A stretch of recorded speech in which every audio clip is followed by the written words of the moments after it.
답을 찾고 은혜 받는 시간이 되어지기를 소망합니다. 우리가 하나님을 안다고 하는 것, 이건 엄청난 일입니다.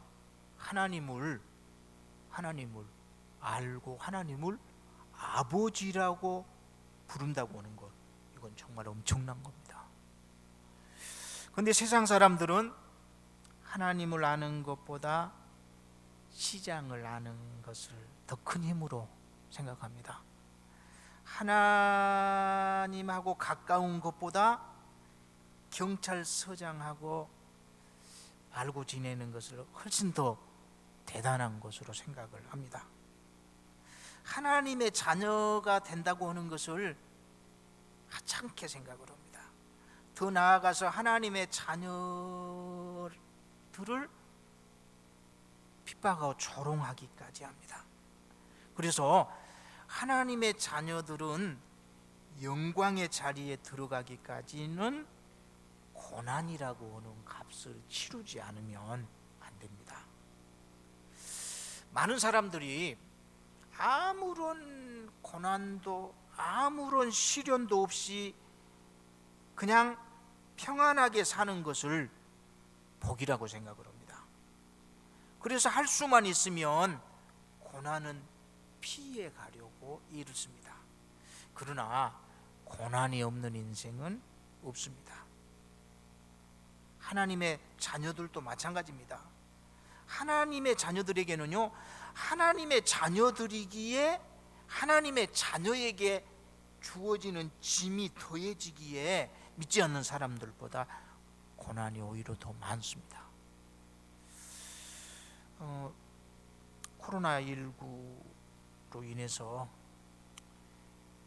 우리가 교회 주일날 오면서도 주변의 눈치를 살펴야 되는 이상한 상황 속에 놓여 버렸습니다. 여러분, 오늘 또 교회 오실 때 자녀들 눈치 보면서 나오신 분들 계시죠? 주변 사람들 눈치 살피면서 오신 분들 계시죠? 참 슬픈 현상인데요. 여러분, 이러한 때는 정부 대책에 우리가 적극적으로 협력해야 됩니다. 협조해야 됩니다. 그런데 신앙을 잃어버리지 않도록 스스로를 지켜야 됩니다. 스스로를. 정부가 국민의 안녕 엄청나게 신경을 씁니다. 이 정부의 의무이기 때문에 정부가 지켜야 되거든요. 나라도 지키고 국민의 안녕도 정부가 지켜야 됩니다. 그런데 정부가 전혀 관심이 없는 부분이 있습니다. 우리의 신앙입니다. 여러분, 우리가 예수를 믿어야 된다고 정부는 생각하지 않습니다. 그리고 교회에 꼭 존재해야 된다고 정부는 생각하지 않습니다. 그래서 우리의 신앙은 우리가 지켜야 됩니다. 우리 교회는 우리가 지켜야 됩니다. 우리가 지켜야 됩니다. 정도의 차이는 있지만 인생은 고난이라고 하는 친구하고 언제나 동행하게 되어 있습니다. 여러분, 고난이라고 하는 친구하고 같이 가지 않는 인생은 없습니다. 성공은 인생의 영원한 동반자가 된 이 시련, 고난을 어떻게 대하느냐에 따라서 결정이 됩니다. 역사에 큰 발자취를 남긴 위인들은요, 모든 큰 시련과 고통을 멋지게 이겨낸 사람들입니다. 이겨낸 사람들. 우리 민족의 이대함을 세계에 드러낸 시기는요, 놀랍게도 평안할 때가 아니었습니다. 우리 민족의 가장 힘든 그런 시기였습니다. 우리 민족 역사상 가장 힘들었던 시기가 언제일까요? 아마 일제강점기가 아닐까 싶습니다. 일제강점기, 그리고 6.25 동란 때가 아닐까 싶습니다. 그런데 우리 민족의 역사상 가장 힘들었던 일제강점기 때 3.1 독립운동을 통해서 우리 민족은 우리 민족의 위대함을 세계에 알리게 됩니다. 3.1 독립운동을 통해서 세계인들이 여러분 우리 나라 사람들을 달리 보게 됩니다. 달리 보게 됩니다. 또 6.25 동란, 6.25 동란을 통해서 온 나라가 정말 쑥대밭이 되어버렸습니다. 세상에서 가장 처절한 현실을 맞게 됐습니다. 근데 여러분, 그 엄청난 어려움을 이 민족은 멋지게 이겨냅니다. 세계는요, 우리나라를 지금 한강의 기적이라고 하는 말로 표현합니다. 한강의 기적. 기적이라고 하는 말은 일반적인 일이 아니라는 겁니다. 상상을 뛰어넘는 한강의 기적을 일군 민족이라고 놀라워하고 있습니다. 저는 코로나19로 전 세계가 지금 고통받고 있는 이 코로나19라고 하는 바이러스로 인해서 우리 민족의 위대함이 더욱 드러날 수 있기를 소망합니다. 평소에 저는 개별적으로 기분 나쁠 때가 참 많습니다. 미국이라고 하는 나라가 우리나라를 대하는 태도, 중국이라고 하는 나라가 우리를 대하는 태도, 러시아, 일본이 우리를 대하는 태도, 속상할 때, 기분 나쁠 때가 많더라고요. 우리를 상당히 함부로 대하는구나, 이런 생각이 들어질 때가 많은데, 이번 코로나19로 인해서 저들이 우리 대한민국 국민들에게 고개를 절로 숙여지게 하는 그런 멋진 모습을 우리가 좀 보였으면 하는 기대를 갖고 있습니다. 여러분, 하나님께서는요, 사랑하는 자녀들에게 시련과 연단을 주십니다. 우리가 사랑하는 자녀일수록 더 많이 채찍질하잖아요. 부모가 자식에게 매를 때리는, 시련을 주는 까닭은 자식을 사랑하기 때문입니다. 시련을 통해서 복을 받기 위해서는, 시련을 통해서 우리가 도약하기 위해서는, 성공하기 위해서는 여러분 반드시 기억해야 될 하나님의 음성이 있습니다. 오늘 우리가 그 음성의 길을 열 수 있기를 소망합니다. 시련을 만날 때 우리가 어떻게 해야 되는가? 어떻게 해야 되는가? 오늘 본문 5절은 이렇게 말씀합니다. 내 아들아, 주의 징계하심을 경히 여기지 말며. 시련을 만날 때 우리가 어떻게 해야 되느냐? 시련을 가볍게 여겨서는 안 됩니다. 시련을 가볍게 여겨서는 안 됩니다. 여러분, 코로나19라는 이 엄청난 시련을 우리가 가볍게 생각해서는 안 됩니다. 가볍게 생각해서는 안 됩니다. 학교 다닐 때 요즘 아이들은 뭐 이제 선생님한테 매 맞는 아이들이 거의 없는데, 어렸을 때 저희 때만 해도 선생님들한테 매 많이 맞았거든요. 근데 매 맞으면서 이까지 것 하면서 실실 웃는 아이들이 있었습니다. 그 의자를 손에 들고 이렇게 선생님이 많이 벌을 줬는데, 이게 이제 똑같은 의자지만 조금, 요즘은 여러분 이제 그런 경우가 없는데, 제가 초등학교 다닐 때만 해도 제 친구들 가운데 저보다 3살, 2살 더 먹은 친구들이 있었거든요. 그리고 저보다 1~2살 어린 친구들도 있었습니다. 같은 반에. 근데 의자, 여러분, 더 먹는 친구들은 이거 아무것도 아니거든요. 근데 또래 얘들보다도 나이가 1~2살 어린 친구들에게는 이거 엄청난 일이거든요. 근데 친구들은 아이고 하고 끙끙대고 있는데 아무렇지 않게 실실 웃고 있는 친구들, 이까지까지 뭐 있었는데, 여러분, 결과는 어떻게 됩니까? 그 아이 선생님이 벌 주고 있는데 실실 웃는 아이는 그 결과 더 맞거든요. 더 맞거든요. 선생님이 벌을 그냥 주는 것 아닌데, 매를 맞으면, 혼나면 깨달음을 가져야 됩니다. 애굽이 이스라엘 백성들이 출애굽할 때 10가지의 재앙을 만납니다. 10가지의 재앙을. 왜 10가지의 재앙을 만났습니까? 하나님이 주신 재앙을 가볍게 여겼기 때문입니다. 가볍게.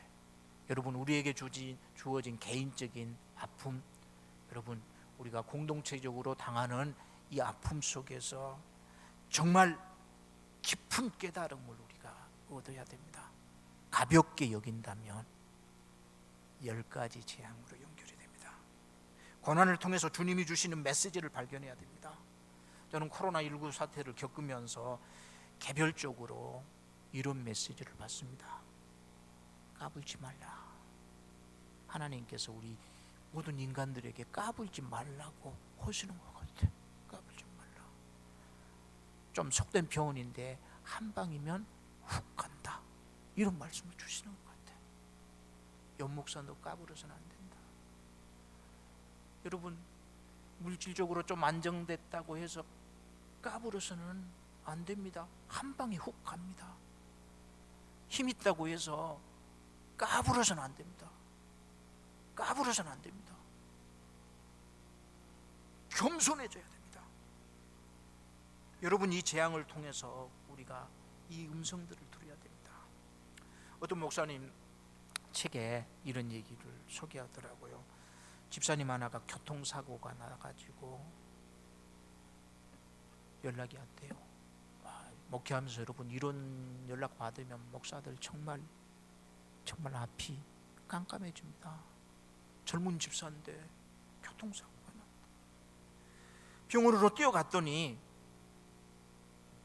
얼굴이 만신창이가 되어 있더래.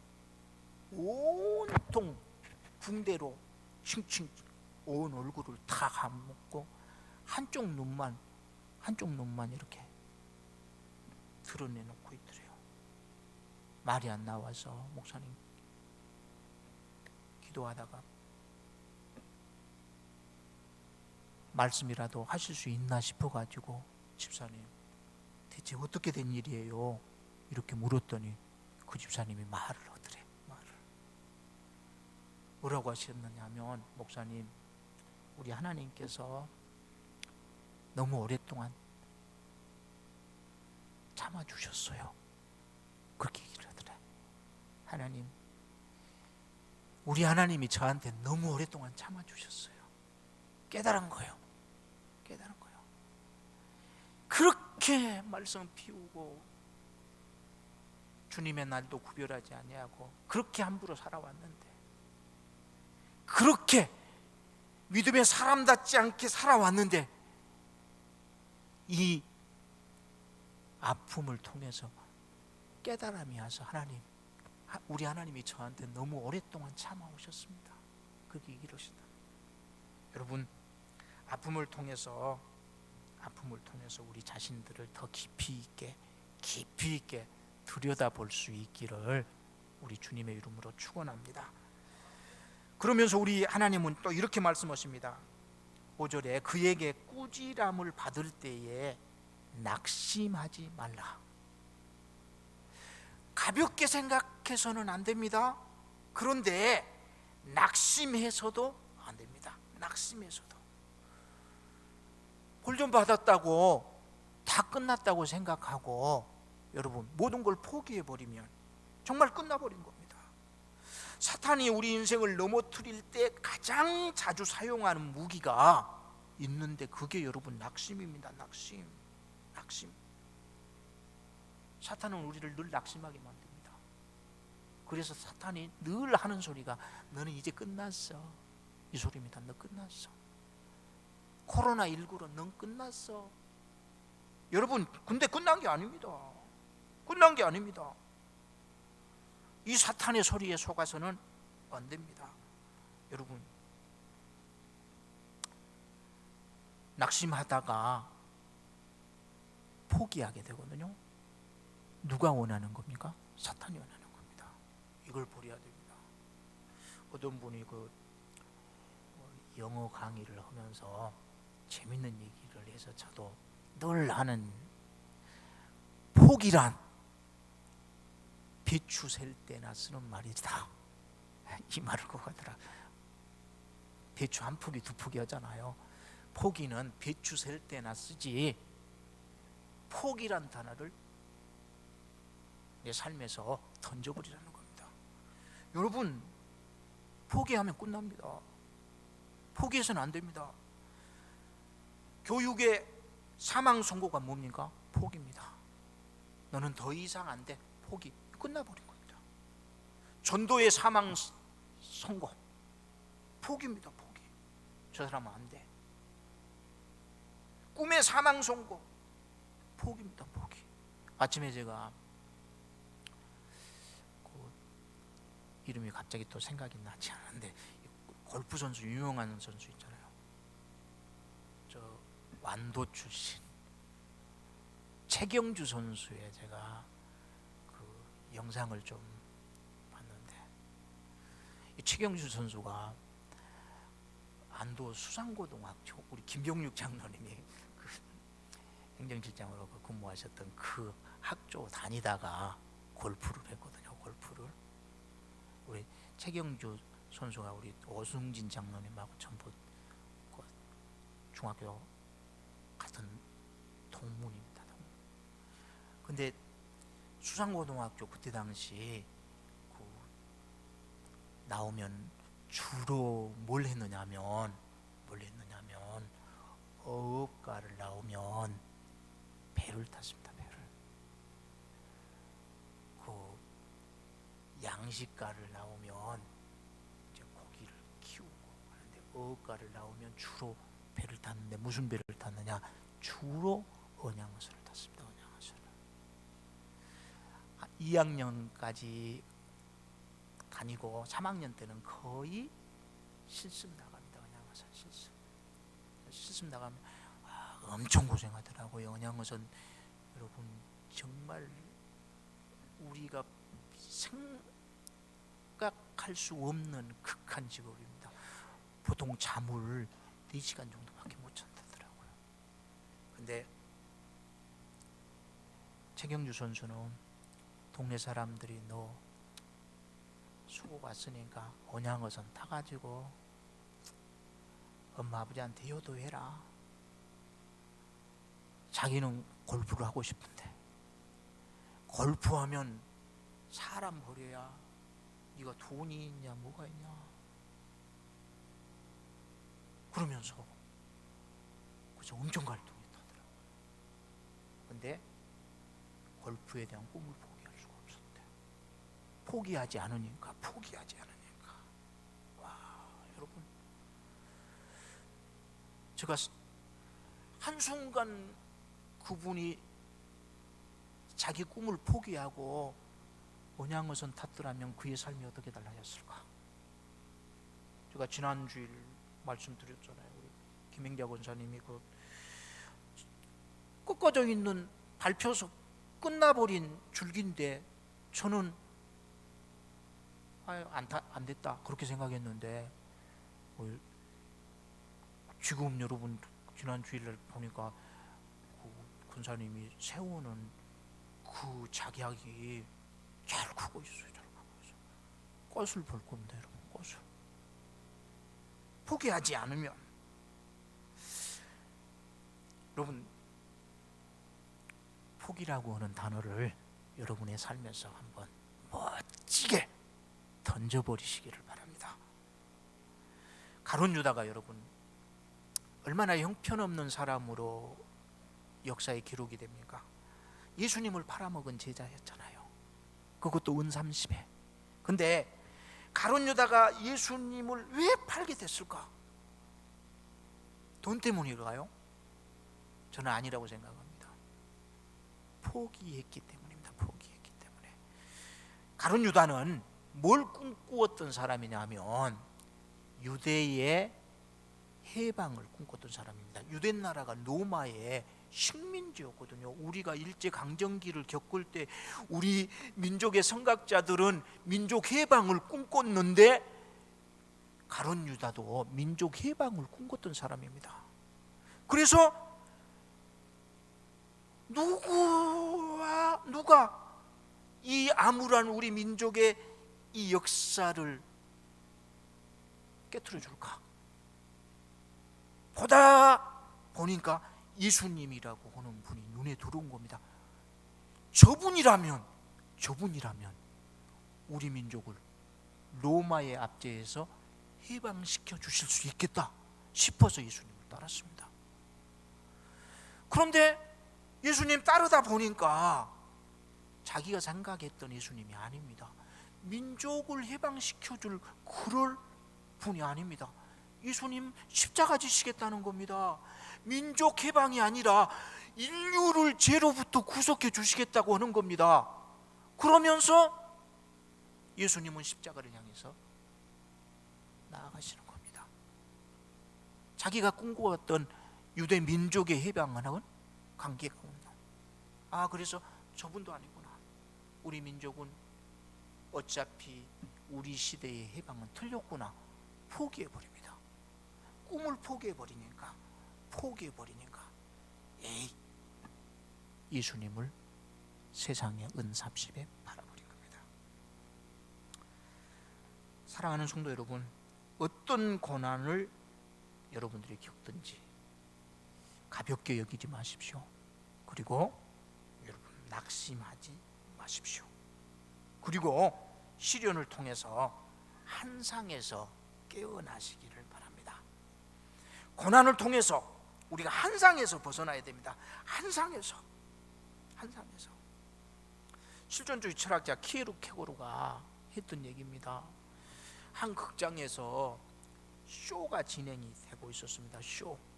여러분, 우리도 유명한 쇼 하면은 엄청나게 관심 갖잖아요. 나훈아의 쇼 한다 하면은 막 난리 나잖아요. 근데 한 극장에서 쇼가 진행이 되는데 관객들이 아주 막 뜨겁게 환호하면서 쇼를 즐기고 있었습니다. 그런데 쇼가 진행이 되고 있는데 극장에 지배인이 갑자기 나오더니 관객들에게 이렇게 얘기를 하는 겁니다. 여러분, 지금 우리 극장에 화재가 발생했습니다. 질서 있게 밖으로 대피해 주시기 바랍니다. 그런데 화재가 발생했다고 지배인이 안내를 하는데 관객들이 와 하고 갈취를 보내는 겁니다. 갈취를. 관객들은 실제 상황이 아니라 이걸 쇼의 한 장면이라고 생각을 합니다. 쇼. 그래서 지배인이 거듭 대피를 안내합니다. 더 큰 소리로, 더 간절하게 대피를 안내하는데 그럴 때마다 관객들의 박수 소리만 더 쏟아졌습니다. 마침내 거센 불길이 극장을 삼켜버립니다. 관객들이 위험을 직감했을 때는 이미 때가 늦어 있었을 때입니다. 뭘 얘기하고자 했을까요? 세상이라고 오는 한상에서 우리가 좀 깨어나야 됩니다. 저는 코로나 바이러스를 통해서 세상의 모든 사람들이 좀 이 세상이라고 오는 환상에서 깨어났으면 좋겠다. 세상 다가 아니라고 하는 거, 이것 좀 깨어났으면 하는 바람을. 여러분, 환상에서 깨어나는 그런 아름다운 계기로 이 아픔을 우리가 맞이할 수 있기를 소망해 봅니다. 그리고 여러분, 겸손히 하나님을 찾아야 됩니다. 하나님을 찾아야 됩니다.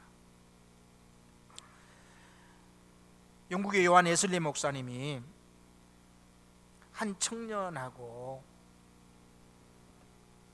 길을 걸으면서 대화를 나누고 있었습니다.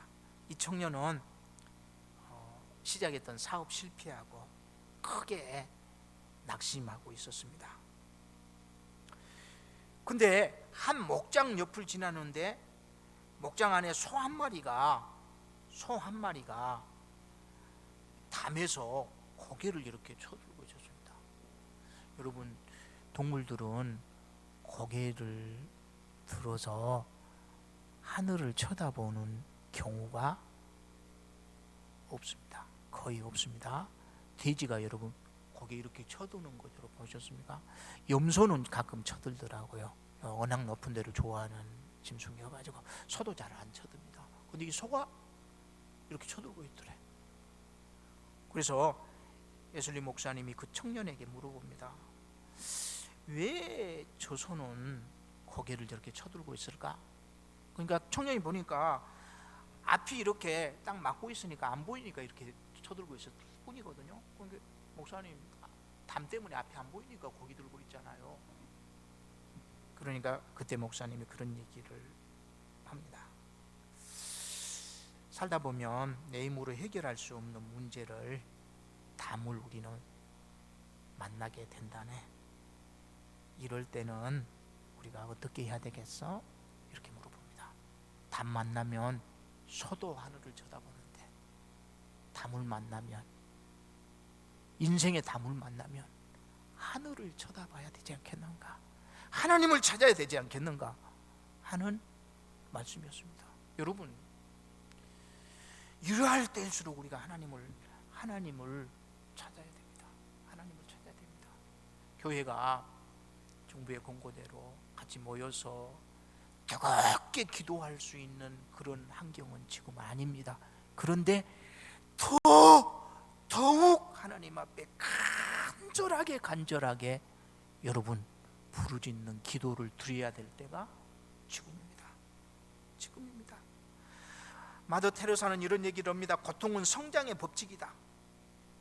성장하기 위해서는 고통 겪어야 된다는 겁니다. 그런데 고통을 통해서 진정한 성장을 우리가 이루기 위해서는 반드시 고통을 통해서 하나님을 찾는 그 시간이 필요합니다. 맞손이라고 하는 사람은 이런 얘기를 합니다. 시련 없는 생활, 그것이 최대의 시련이다. 게테는 이런 얘기를 합니다. 안식은 모든 난간을 지나서 있다. 여러분, 그렇습니다.